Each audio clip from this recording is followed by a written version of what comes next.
Hello and welcome to What It Takes. I'm Tom Landon. It is pretty obvious that the last few years have been tough on entrepreneurs. When COVID hit, a lot of commerce ceased until we could figure out how businesses could operate safely. And even as that happened, people were slow to return to restaurants and other venues or to accept sales calls from people used to meeting face to face. But one group of local entrepreneurs is thriving by supporting one another and providing a hand up for newbies. My guest today is Kat Pascal, co-owner of Farmburguesa, a fantastic local burger spot with locations in Roanoke and Vinton, and one of the founders of the Latinas Network in Roanoke and the New River Valley. Welcome, Kat. So glad to have you here. Thanks for having me. So I always like to start every show just by getting to know my guests a little bit. We haven't met before this, so tell me a little bit about yourself. So I am Kat Pascal, born here in Roanoke, native Roanoker. Lived here my entire life. Love the area. Have my family, my kids here. My kids who are now 10 and 11. But back in 2018, we were able to open our restaurant, our first one in Vinton, Virginia, and it was about 800 square feet of space, very tiny. So we had to figure out a menu to do for Farmburguesa, and then 2 years later, we got to open our second one. Right at the beginning of the entire shutdown and pandemic in January of 2020. And tell me a little bit about we're talking about entrepreneurship and employment and that sort of thing. What was your first job? My first job? Oh, wow. So I started working when I was 14 years old. I worked at Kroger. Then I quickly got into marketing programs at our school, or when I was in high school. What school did you go to? I went to a lot of different schools. I'll go ahead and share that. I went to a lot of different elementary schools from Roanoke City, Roanoke County to Bedford County, and then ended up graduating from Northside High School in 2008. And during that time, I was working full-time as well as going to school. And when I graduated, I was working at Advanced Auto Parts when they had a call center and their corporate offices here. 17 years old, making what I felt was good money using Spanish and English. And I was doing IT support for Puerto Rico. And so that was probably the first couple of jobs that I had here in Roanoke.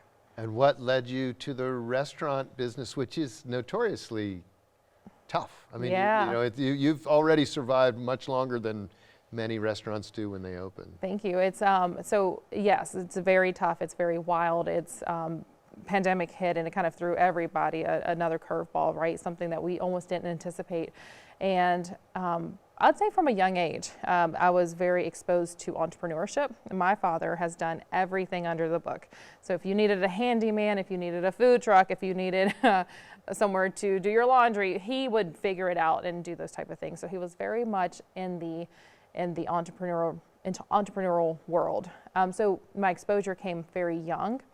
And when he had a food truck younger, I was the one helping him manage. I was his right-hand girl.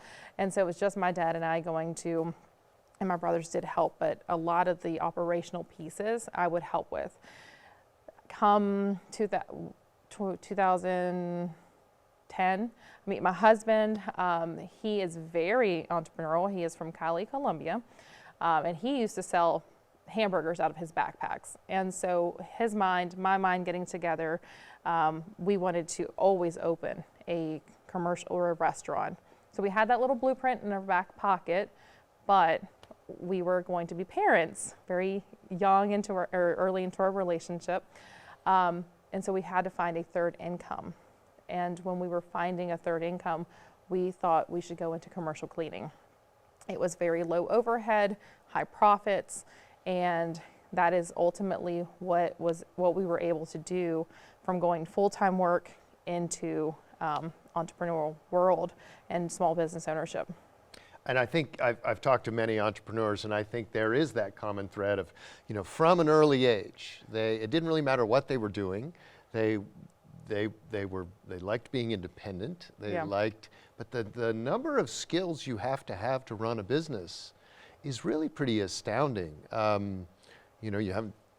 don't know what your education background is beyond that, but like a lot of people go to business school or they take courses or whatever. Do you feel like you mostly just learned because it was around you as you were growing up? Yeah, so a lot of the exposure, a lot of the environment started to mold that desire, and early on I started learning key skills that needed to happen or you needed to know in order to progress your business.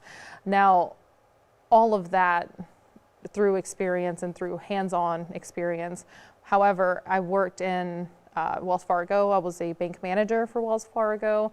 Anytime that they sent me off to leadership university or they sent me off for any type of certifications, I jumped on those because those were my ways of obtaining that knowledge without having to pay for schooling, right? And so, but I've taken classes here and there at Virginia Western Community College right here in Roanoke, along with Averett University and a couple of different online courses. And then I also did entrepreneurship certifications through Cornell University. So those type of things have allowed me to add to my already experience that I've had from just being firsthand. There's things that you don't learn. And in theory, they sound beautiful. Owning a business is beautiful. Then you're knee deep in it and you're realizing that I need to be my accountant, I need to be my lawyer, I need to be my, so you have a bunch of different roles that you're playing. And so that's through a lot of hands-on experience for me. However, were there things that, like, looking back now, were there things that, like, you just didn't know you didn't know? Like, what were some of the things especially when you did open a restaurant, or when you opened your cleaning business? Like, what did you not know that you ignorance really is bliss, right? Like, I say, as soon as when we went into and we had our projections on our sheets and our business plan, especially opening our second location, when we felt we already had another year or two under our belt, going into the second restaurant, it was a bigger space. We were doing our own construction work in the restaurant, and we were hiring our own crews, and then pandemic shut down. So, I mean, there's a lot of things that I couldn't have anticipated that I maybe should have. Like even switching or pivoting our business model to being mostly takeout. We didn't have spaces for takeout. So those small things that we were able to do because we learned along the way would have been easier had we anticipated these things prior, of course. Well, and that, you're building this empire here, so, you learn every step along the way. When we talk about the Latinas Network, restaurants can be a very male business, but it also is very common for women to start them. When did you realize that it would be nice to have a network of other people who understood you and understood what you were going through? I would say, so back before Latinas Network started, like the official nonprofit, we started a group, my husband and I started a group on Facebook, and this is kind of when groups were kind of newer in the Roanoke, and I'd say this was back several years ago. We created a group that we decided that it was going to be for resources or connection to the Hispanic community, the Latino community. It's very near and dear to us. I saw a lot of need when I was in banking of where do I go for translation? Where do I go? Who can translate this document for me that's for the DMV? Who can I see that's a Spanish-speaking pediatrician? And so these common questions that were happening in the community, we just wanted like this one resource. And where was everybody? Social media. We opened this group, and for probably 6 to 8 months, it was just he and I posting back and forth and answering each other. But now the group has over 2,000 people in the group. It engages itself, and so we were noticing that people were enjoying getting that connection, and that's where we found that we were best at, is just kind of helping point the finger and making that small connection. In 2020, I got together with some girlfriends, and this is probably after reading tons of Stanford University puts out every year they put out a study that shows a lot of stats, and I would highly recommend that document to anybody who's looking for numbers in the entrepreneurial world. Latinas open businesses at 6 times a faster rate than their counterparts, and Latinos are opening businesses at way faster rates than our counterparts. And so when I started to see that, the other side was we were closing businesses faster. And so how do you prevent that, and how can you help that? And so just through connecting more people, I figured, well, maybe we can just help each other, and especially here in Roanoke. And what can I do? Where can I put my efforts towards? And I figured I would start as local as it can get. So I brought in some of my girlfriends who happen to be Latina as well, have a passion for serving the community, and they were on board. And now we have over 500 members in the group. That is great. And I think, I talk to a lot of people on the show about problems and issues and in the region, and the answer is almost always, connection, right? Community, connection, getting to know your neighbors, all of those things. Give us a sense. I don't want to ask you to speak for the Latino community, but you know a lot more about it than I do. So in terms of do you think that the average person in the Roanoke or New River Valleys or beyond is aware of how important the community, the Latina community, is to everything that we do? I think that there is definitely an awareness out there that we need to touch everybody in our community. And if our community population of Latinos or Hispanics is only 10%, well, that's a 10% that we need to touch as well, because those people matter and they're part of our community. And so I do think that there is an awareness, and I think that there's efforts that are made towards reaching out to those communities. And I see it a lot more now that I'm more involved in it, and perhaps I didn't see it before that as much.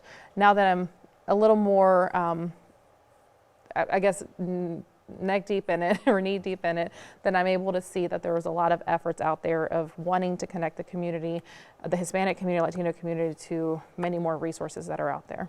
Oh, I noticed, as I was, internet stalking you for this interview, that you've been asked to be the Hispanic business advisor for the Small Business Development Association and a lot of nonprofits.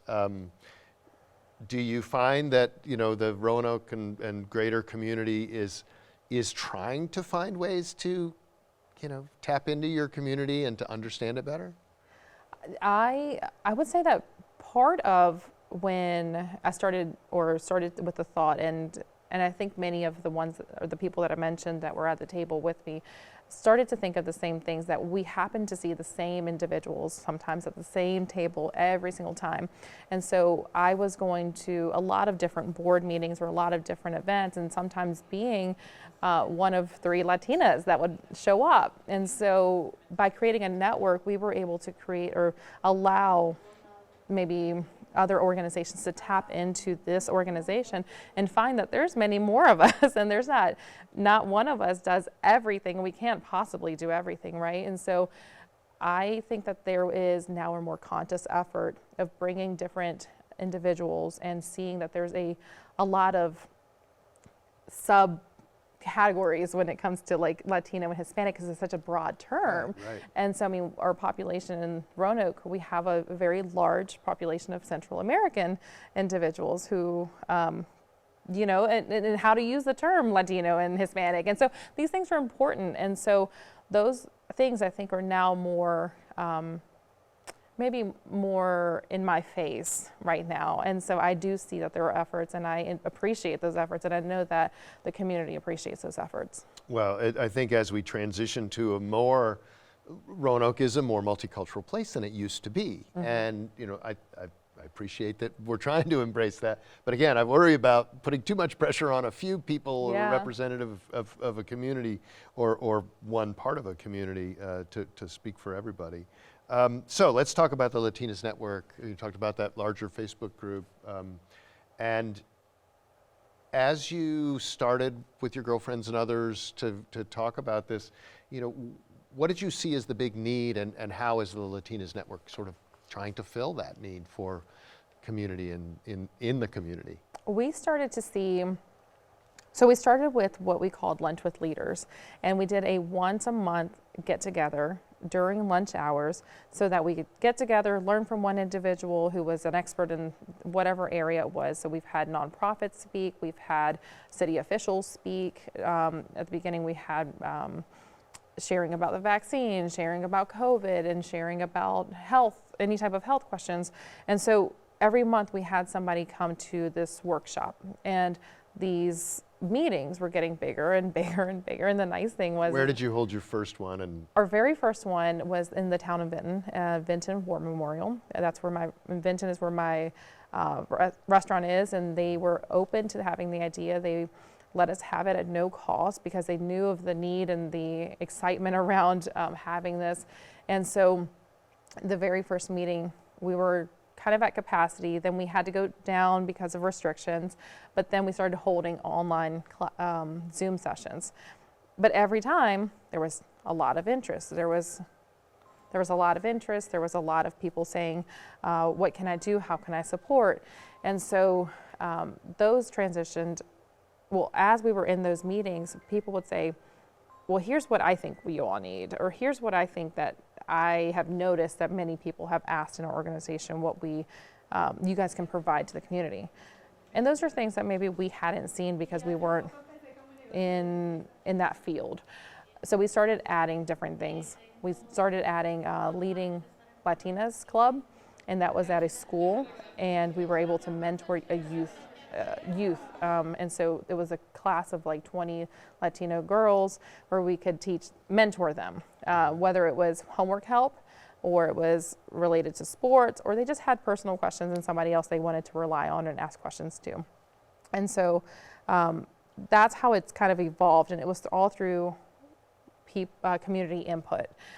We didn't have all the answers. We don't have all the answers as just board members. And then just most recently, we've grown our board to 5 additional board members.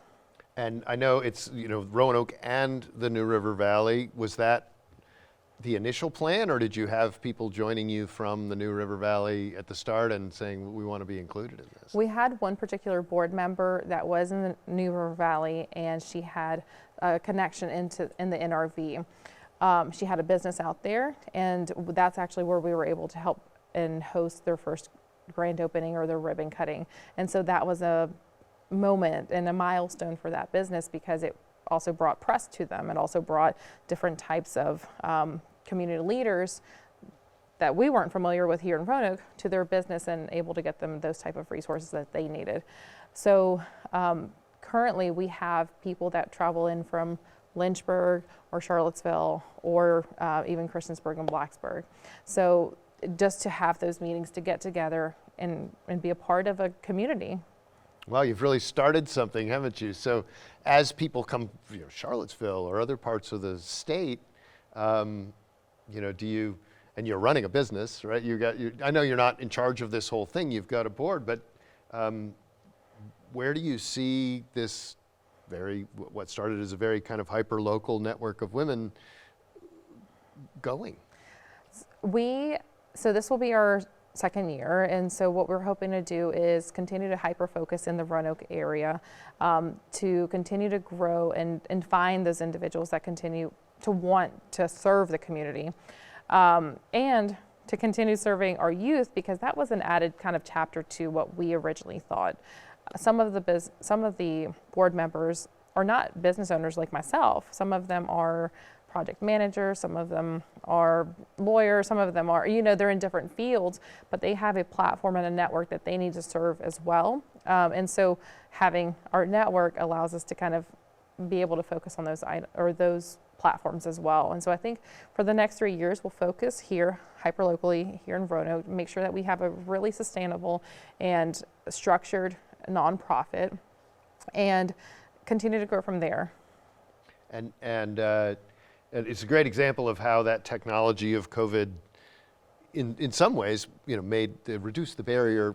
It's a lot easier for somebody to click on a link and join and, not feel nervous or whether or not they were worthy of attending, but to just join on a link, you can do it. Have you heard stories from members of your group who are, about what what the benefits of being in the Latinas Network has been? That's probably what keeps us all going, because we self-fund our nonprofit. As board members, we all have a contribution that we provide every year. And on top of that, we're providing contributions throughout the year to fund what we find is our passion, what we're passionate about, and the programs that we have created. So I've I've heard plenty of stories from individuals who started, for example, the milestone, the ribbon cutting. That to them was, they didn't know how to get a ribbon cutting. They didn't know how to ask the city officials to come to their business. And so having press out there, having people be able to get press to their businesses, it has been another milestone or another story that I've heard. The youth mentorship program that we have at the high school, that was really fulfilling for as much as the girls, I think, as it was to us, because we didn't know that that was a leg or a branch that we wanted to add to the services that we were doing. What would it have meant to you as a young woman for oh my gosh. somebody to sit down with you Yeah. as an adult who wasn't a parent, wasn't, Many of these girls don't speak English, so they're able to speak in their native language. They're able to communicate and to share what their experiences are in school and how different they are from where in their country, and they're able to say, what do you think, or what's your advice, and you're able to be there as a support system. And so, I mean, many times, and I'll speak for myself, there's many times that even one teacher made all the difference in whatever it was that I was doing. And so, and I can name the teachers on my hands that made an influence in my life. And so when I think about the youth mentorship program and what that means to those girls or those females that are in, those Latina young women that are in there, it's a very fulfilling environment to be in. I can only imagine. Now, we talked before we started recording. You talked about your business and how it is slated to grow. And tell me just a little bit. I mean, you're running 2 restaurants already. You mentioned to me that you looked at pictures from several years ago, and you're very gratified that many of those people are still with you on your business journey. What's next professionally for you? So we are in the process of opening our 3rd restaurant. The 3rd restaurant will not be a farmburguesa. It will be Colombian cuisine, and we're doing a step up from casual dining into a little more finer dining. And so that for us is a huge project, a huge undertaking, and I might, be the face of many of these projects and speak about them very publicly, but I have a whole team behind me, and I have partners and I have managers all set in place that without them, these wheels would not be turning. So our 3rd restaurant, hopefully by March of 2023, we'll have open with a chef out of Colombia, South America, who is known, well known in Colombia, and so I'm really excited about that. And as that's another huge undertaking, right? Yeah. Are you finding that the Latinas Network have you had any connections that have been helpful there in terms of other people who might know things you don't know about? Yeah. What you're starting to do? There are some Latinas I can reach out to who have chef experience. My role mostly in our businesses is a lot of the operational pieces, kind of putting the things together and making them like in the public eye. And then Jimmy, my husband, actually works a lot on the menu. He'll work hand in hand with the chef. But yeah, to answer your question, Latinas Network is always my right hand tool. I'm just sitting here thinking in our short conversation how for you, what you were doing with your dad, figuring it out, right? Yeah. That's logistics, that's operations. And here you are still, honing those skills. Your kids are young. Yeah. Are they, everybody I know who has a restaurant and has kids, the kids are around it a lot. What do you hope for your kids in terms of? I think the most, what I can hope for, or what we can hope for our children, is that they see that when you set plans into place, or when you have a project in mind or a dream in mind, that they're possible, that you're able to do them with a lot of hard work, a lot of dedication, and that if they one day want to own a restaurant, that they'll have their parents here with them. But I think my kids, they love owning a restaurant. They love being a part of the restaurant. They sometimes see the back end of it, but they don't know yet how much that hard work. They know mom and dad have to work all the time. They know that they have to go to the restaurant sometimes, that they have to sit in the restaurant sometimes or sit in the back sometimes while we get things going. But I'm hoping that what they see is an environment of a lot of hard work and dedication. Well, in our limited conversation here, I'm 100% certain that they're absorbing some incredible life lessons as they watch you guys work. And congratulations on all your success. And, thank you. And I wish you the best in your new endeavor. And as we close this program, I would just like to encourage viewers, first of all, to visit Farm Burguesa to eat one of the best hamburgers around. They have 2 locations. And secondly, if it applies, reach out to the Latinas Network to learn more about how this group has become a vibrant part of our local economy. For What It Takes, I'm Tom Landon.